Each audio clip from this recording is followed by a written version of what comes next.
Hi there, Sanbonani Molweni. Welcome to Fix Channel. For new here, please subscribe before the end of the video. For returning, thank you for love and support. I appreciate you. Get a serious video.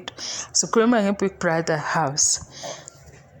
Izinto abantu basizenzakala lapha. So kulelinye ihlaya ukhona olithi Mpho washo ukuthi wabona something.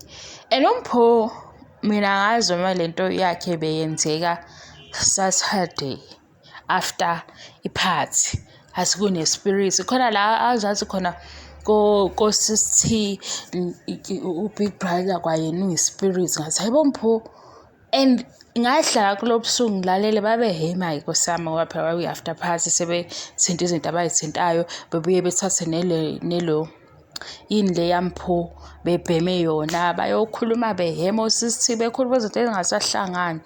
So bathi abantu Mpho wayibona wathola i2 million yakhe noKhosi basikhona la oke wathandaza khona kwi-HOH house room sorry HOH room wafreezer uKhosi wathuka wathi yini leyo emva kwalo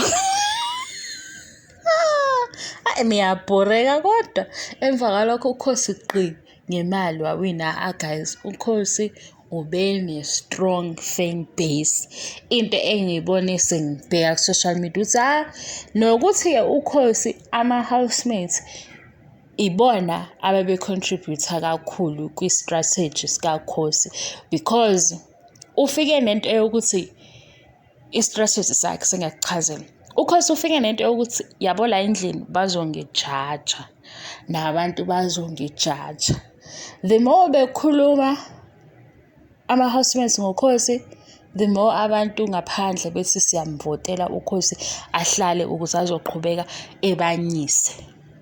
Because la yenzile siyazi kahle la ku social media. How social media nina kuthiwa nayi tape kabani senifuna yonke same time. So awucabangeke usisi oyi journalist kwazi ukuthi ufundiwe nakho ukhuluma ukuthi nje ne master's degree uyayithatha soon ajike lapho adidiso uYemi first week ngize ngithi mina yibo Khosi awufikanga noYemi, why you so sad ngomuntu naye ozoyithathela imali.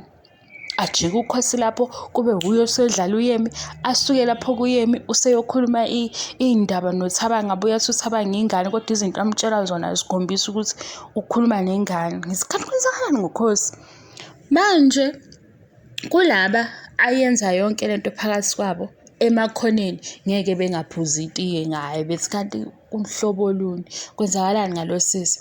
Ubayazi uKhosi into ayenza ngoba le ayenzayo ubenza ukuthi angizukubajwayela kodwa emakhoneni igama lami bazoliphatha baliphatha. Ngesikhathi beliphatha igama likaKhosi emakhoneni kuyabhalwa lapha ku screen ukuthi hawu uKhosi uyatrenda every day, uKhosi ku Twitter kulalwa ngaye uvuke ngaye iyakhula fan base nalo nethimu ke kaKhosi shame hayi basebenzile abantu la bengibaboni ngesikhathi baningi kangaka iyayenza isense because ngiyibuza ukuthi hayibo angeke kube umuntu oyedwa omanage yonke le social media kaKhosi, social media accounts kaKhosi.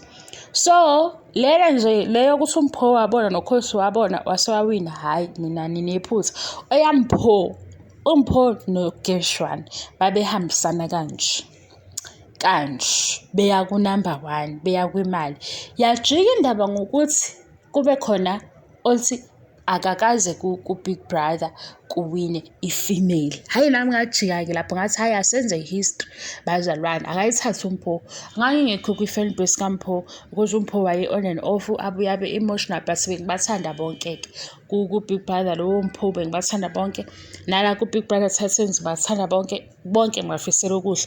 I favorite yami ngapha ku Titans beku Ebubu ngale ku beke ngangithanda uYoli ubani obesondelene noYoli noSithi ngokungaphezulu masayalandela ke lamanye ama housemate. Basileyo ukuthi Mpho ngoba wabona ispoke wathi shut up now 2 million noKhosi naye wafreezer wabona into wathi shut up naye